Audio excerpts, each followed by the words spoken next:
everybody, and welcome back to day 12 of Toothbrush Talks. I hope you've got your toothbrush ready. I hope you've got your toothpaste ready. Squeeze it on the tube, get brushing those teeth. Today's gonna be a good one.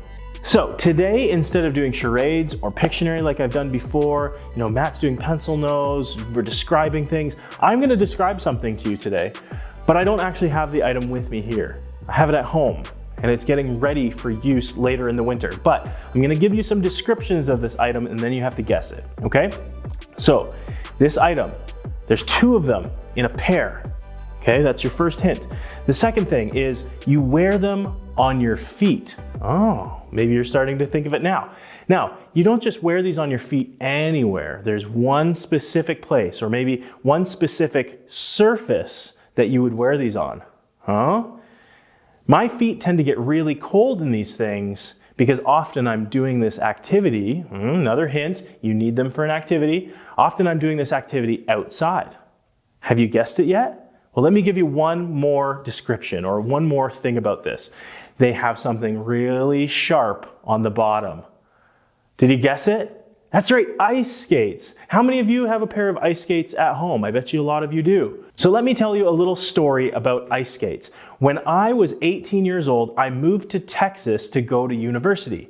And if you don't know where Texas is, it's in the United States and it's really far south, so it's almost always warm in Texas. And one thing about it being warm in Texas most of the time is that people don't really ice skate. They don't really go skating.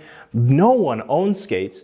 But I had a chance to go one time to this indoor mall that had an indoor ice skating rink. And so I was there with all my friends, all these American friends who really hadn't done much ice skating before. And I put on my skates. We rented them there. No one had them, so we had to rent them from the mall. We put on our skates and we start skating around. We are having the best time.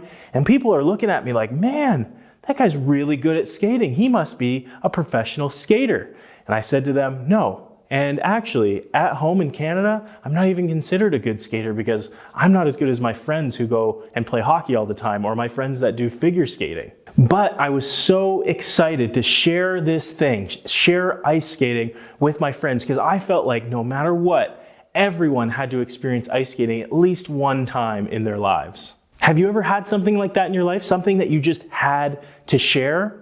Maybe it was a video you saw on YouTube, or maybe you were watching Netflix or Disney Plus and you saw a scene in a show and you're like, Mom, Dad, you have to see this. There are those things that you're sharing with all your friends when you see them at school and all the people that you come in contact with. You're like, you have to see this cool thing. Well, to continue in Luke chapter 1, verses 39 to 45, we see Mary's story continue. And last time I was here, we talked about Mary, and we're talking about her again today. Because in this story, in Luke chapter 1, we see Mary go to her cousin Elizabeth's house, and she had to share news. The news that she had to share, of course, was that she was going to have a baby. And at that time, we think that maybe Elizabeth also shared her good news with Mary. So all of a sudden, we have these two cousins who are both pregnant and both having babies unexpectedly, and they're so excited to share the news. So to end our time together this morning, I want to ask you this question.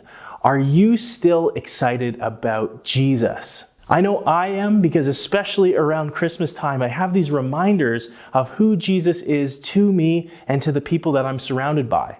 So if you are excited about Jesus, what are you going to do about that? Is there someone in your life that you just have to share that excitement with? Here's the thing. I think we need to take a tip from Mary and Elizabeth and embrace this wonder that we see in what God's doing.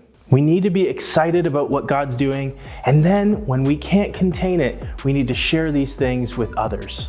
Okay, that's it for today. Thanks again for being here. We'll see you tomorrow with another Toothbrush Talk.